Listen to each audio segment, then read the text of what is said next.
आप सभी को नमस्कार। आज मैं आप सभी के समक्ष एक पौराणिक कथा लेकर आई हूँ।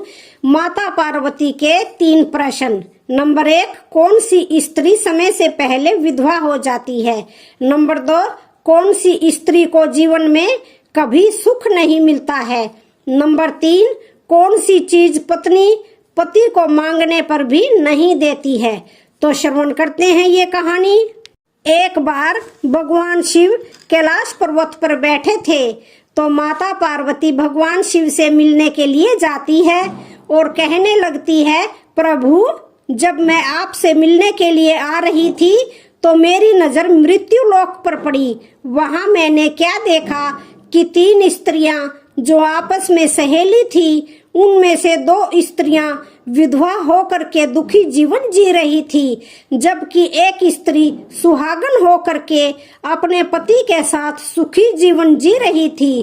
प्रभु यह बात मेरी समझ में नहीं आई, इसलिए मेरे मन में 3 प्रश्न गूंजने लगे। अब मैं आपसे यह चाहती हूँ कि आप मेरे तीनों प्रश्नों के उत्तर दे करके मुझे संतुष्ट करने की कृपा करें। इस प्रकार माता पार्वती की बात को सुन करके भगवान शिव कहते हैं, माता पार्वती तुम मुझे अपने तीनों प्रश्न बताओ, मैं तुम्हें तुम्हारे प्रश्नों के उत्तर दे करके पूरी तरह संतुष्ट करने का प्रयास करूंगा। अब माता पार्वती कहती है, प्रभु मेरा पहला प्रश्न यह है कि कौन सी स्त्री समय से पहले विधवा हो जाती है। मेरा दूसरा प्रश्न है कि कौन सी स्त्री को जीवन में कभी सुख नहीं मिलता है। और मेरा तीसरा प्रश्न है, कौन सी चीज ऐसी है जो एक पत्नी अपने पति को मांगने से भी नहीं देती है। इस प्रकार माता पार्वती के प्रश्न सुनकर के भगवान शिव कहने लगे, पार्वती तुम जिन स्त्रियों की बात कर रही हो, उनमें से 2 स्त्रियां विधवा होकर के अपना जीवन दुखी जीवन जी रही है और वहीं पर एक स्त्री सुहागन होकर के अपने पति के साथ में अपना सुखी जीवन जी रही है। तुम जानना चाहती हो आखिर ऐसा क्यों है? तो मैं तुम्हें एक छोटी सी कहानी सुनाता हूँ। इस कहानी को बहुत ही ध्यान से सुनना। आधी अधूरी कहानी सुनने वालों को आधा अधूरा ही ज्ञान प्राप्त होता है, जो जीवन में कभी काम नहीं आता है, क्योंकि तुम्हारे तीनों प्रश्नों के उत्तर इस छोटी सी कहानी में समाये हुए हैं। इस कहानी को यदि तुमने ध्यान से सुना तो तुम्हारे तीनों प्रश्नों के उत्तर तुम्हें अवश्य मिलेंगे और तुम्हें संतुष्टि प्राप्त होगी। माता पार्वती कहती है, प्रभु मैं आपकी बात से सहमत हूँ, आप कहानी शुरू करो, मैं कहानी को पूरे मन से सुनूंगी और जब तक आप कहानी बोलेंगे तब तक मेरा मन किसी दूसरे स्थान पर नहीं जाएगा। भगवान शिव कहते हैं, पार्वती सबसे पहले मैं तुम्हें उस स्त्री की कहानी सुनाता हूँ जो सुहागन बनकर के सुखी जीवन जी रही है।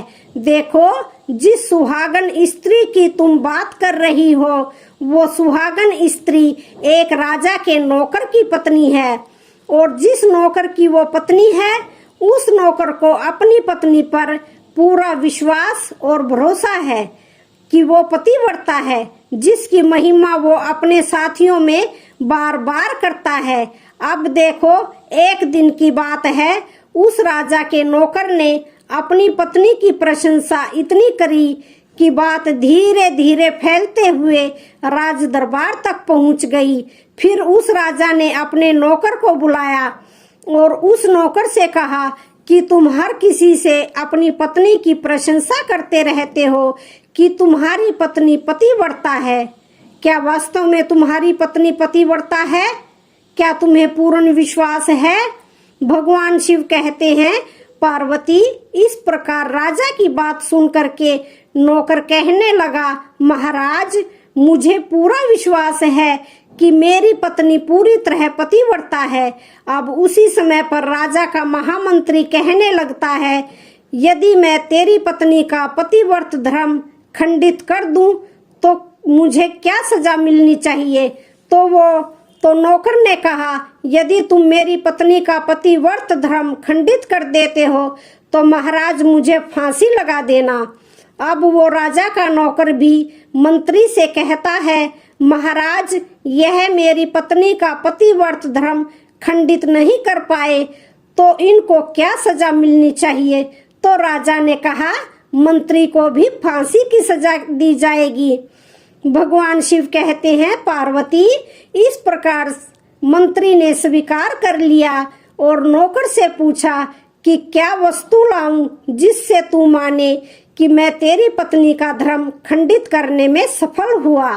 तो नौकर ने कहा, मंत्री यदि तुम मेरे घर से जा करके मेरे विवाह के समय पर मुझे एक पटका मिला था और एक कटार मिली थी जो दूल्हे को देते हैं, वो मेरी पत्नी ने बहुत ही संभाल के रखी है, जो सुहाग की निशानी मानी जाती है।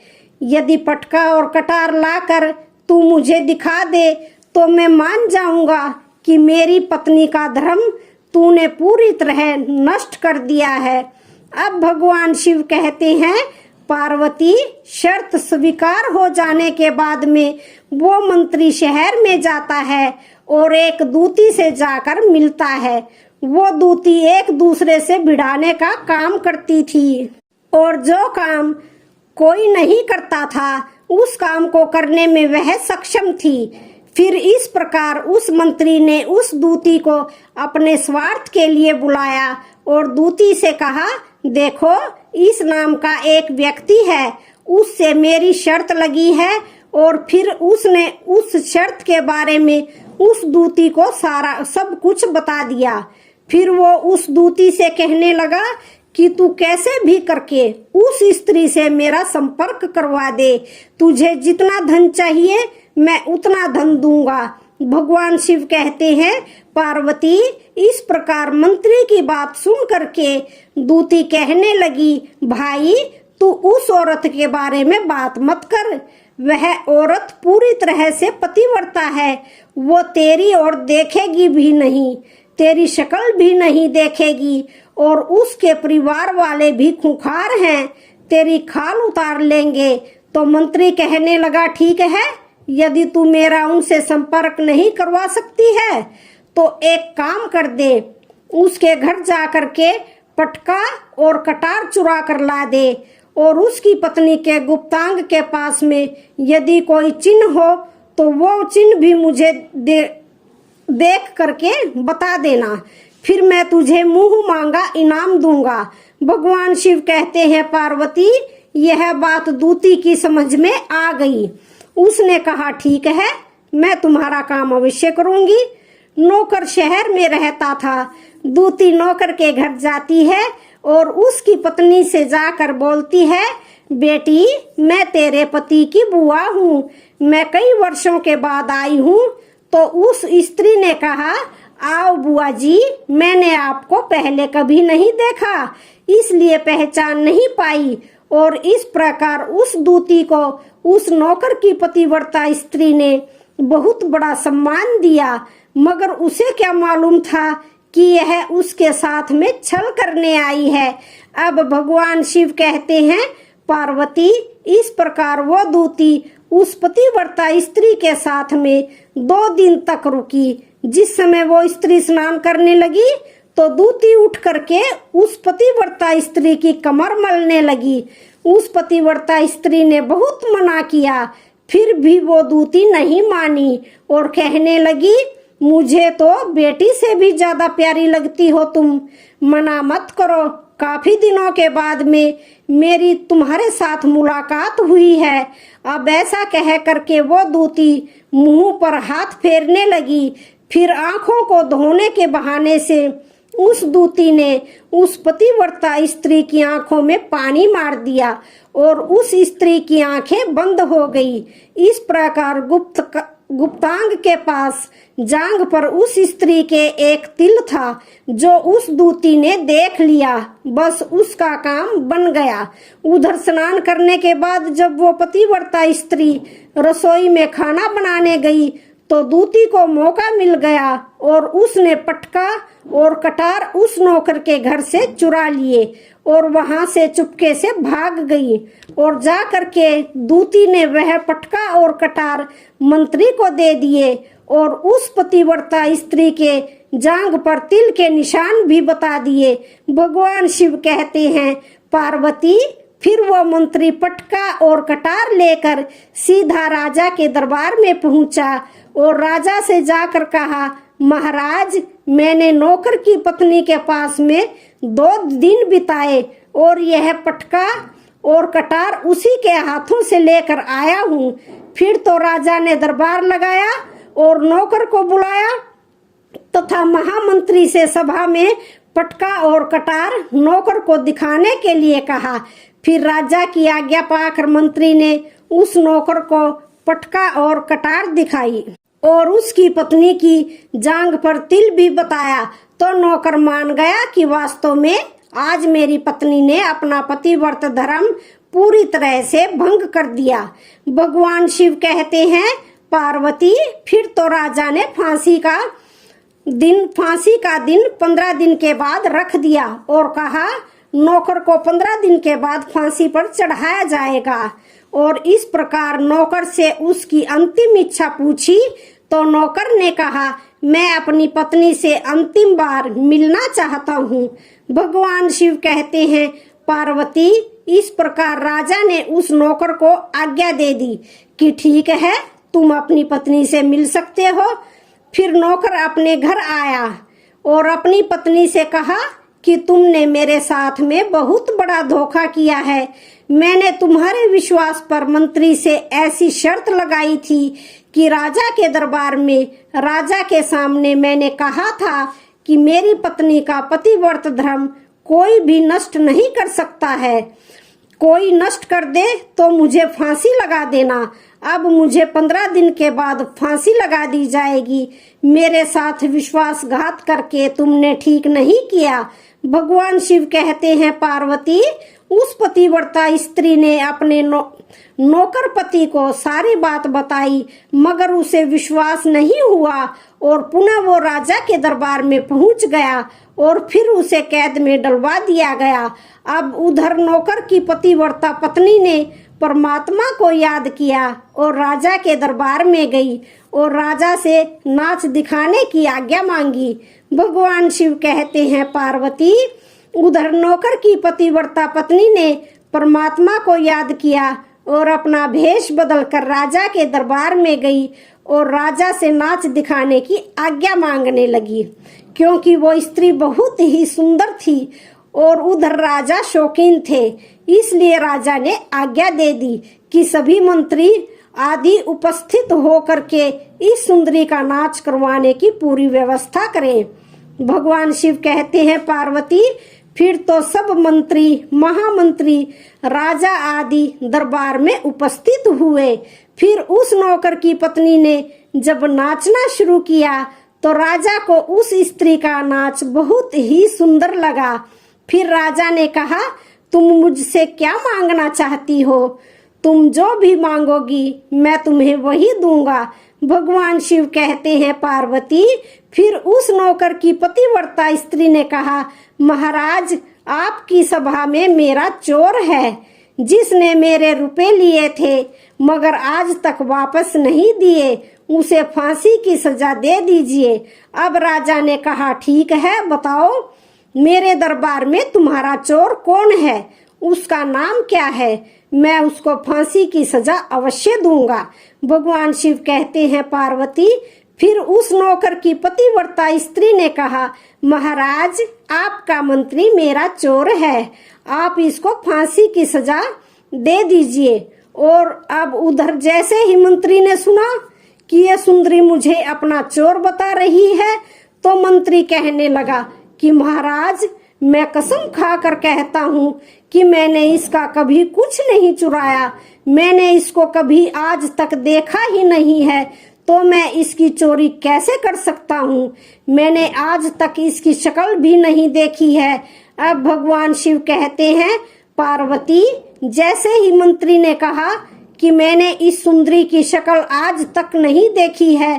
तो वो सुंदरी कहने लगी कि महाराज, यदि यह मंत्री मुझे जानता नहीं है तो आप इससे ये पूछिए कि यह पटका और कटार कहाँ से लाया था। मैं उस नौकर की पत्नी हूँ जो आपके यहाँ नौकरी करता है और आप मेरे निर्दोष पति को फांसी पर चढ़ाने वाले हैं। अब मैं आपको पूरी कहानी सुनाती हूँ। ये जो आपका मंत्री है, इसने मेरे पास में अपनी एक दूती को भेजकर मेरी जांघ के तिल का पता लगाया और उसने ही यह पटका और कटार चुरा करके इसको ला करके दी। और आपके मंत्री के द्वारा भेजी गई दूती जब मेरे घर पर आई थी तो उसने मुझसे कहा था कि वह मेरे पति की बुआ है। वो पहली बार आई थी, इसलिए मैं उसको पहचान नहीं सकी। और महाराज, इस प्रकार मैंने उस स्त्री को अपने यहाँ पर बहुत बड़ा सम्मान दिया और अपने यहाँ पर ठहरने की व्यवस्था की। भगवान शिव कहते हैं, पार्वती, इस प्रकार उस नौकर की पतिव्रता स्त्री की बात को सुन करके राजा ने दूती को बुलाया और फिर उस दूती ने राजा को सारी सच्चाई बताई। फिर राजा ने उस नौकर को छोड़ दिया और मंत्री को फांसी पर चढ़ा दिया। भगवान शिव कहते हैं, पार्वती, इस प्रकार उस नौकर की पतिव्रता स्त्री ने अंत में राजा से कहा, महाराज, मैं अपने पति से बहुत प्यार करती हूँ। मैं एक चरित्रवान स्त्री हूँ, कभी भी अपने पति का नाम तक अपने मुंह से नहीं लेती हूँ। अब भगवान शिव कहते हैं, पार्वती, मेरी कहानी पूरी हुई। अब तुम अपने तीनों प्रश्नों के उत्तर सुनो। तुम्हारा पहला प्रश्न था, कौन सी स्त्री समय से पहले विधवा हो जाती है? तो जो स्त्रियां अपने पति का नाम लेती हैं वो समय से पहले ही विधवा हो जाती हैं, क्योंकि पति का नाम लेने से पति की उम्र कम हो जाती है और समय से पहले ही उनके पति की मृत्यु हो जाती है। ऐसी स्त्रियां जो अपने पति का नाम लेती हैं वह समय से पहले ही विधवा होकर के एक दुखी जीवन जीती हैं। बस यही राज की बात है कि तुम जिन 3 सहेलियों की बातें कर रही थी उनमें से 2 विधवा थी और एक यह नौकर की पत्नी थी जो पतिव्रता स्त्री थी। यह पतिव्रता कभी भी अपने पति का नाम कभी भी अपने मुंह से नहीं लेती थी। उधर वो 2 स्त्रियां जो विधवा होकर के जीवन दुखी जी रही थी, वो हमेशा अपने पति का नाम लेकर ही बुलाती थी, जिसकी वजह से उनके पति की उम्र कम हुई और फिर वे दोनों स्त्रियां समय से पहले ही विधवा हो गई और आज वो दुखी जीवन जी रही हैं। इसलिए कभी भी स्त्री को अपने पति का नाम अपने मुंह से नहीं लेना चाहिए। अब तुम्हारा दूसरा प्रश्न था, कौन सी स्त्री को जीवन में कभी भी सुख नहीं मिलता? तो समझ लो, जो स्त्रियां अपने पति की बिना अनुमति के किसी तीर्थ स्थान या उत्सव पर जाती हैं, उनके जीवन में कभी सुख नहीं आता है। ऐसी स्त्रियां जीवन में दुखी रहती हैं और उन्हें पति का कभी प्रेम नहीं मिलता है। अब भगवान शिव कहते हैं, पार्वती, तुम्हारा तीसरा प्रश्न था कि ऐसी कौन सी चीज है जो एक पत्नी अपने पति को मांगने से भी नहीं देती? तो समझ लो, वो चीज गाली है। एक चरित्रवान स्त्री अपने पति को गाली नहीं दे सकती। जो स्त्री गाली देती है वो स्त्री कभी भी चरित्रवान नहीं होती है और ऐसी स्त्री जीवन भर रोती है। उसके जीवन में कभी भी सुख की घड़ी नहीं आती है और समय से पहले ही ऐसी स्त्री विधवा हो जाती है। इस प्रकार भगवान शिव के मुंह से सुनकर माता पार्वती तीनों प्रश्नों से संतुष्ट होकर कहती है, स्वामी, वास्तव में जो स्त्री चरित्रवान होती है वो कभी दुखी जीवन नहीं जीती, क्योंकि ऐसे घर में लक्ष्मी का सदा वास होता है और वो घर धन धान्य से हमेशा भरा रहता है। ऐसी स्त्रियां हमेशा घर को स्वर्ग बना देती हैं। तो आज की वीडियो का यहीं पर समापन होता है। वीडियो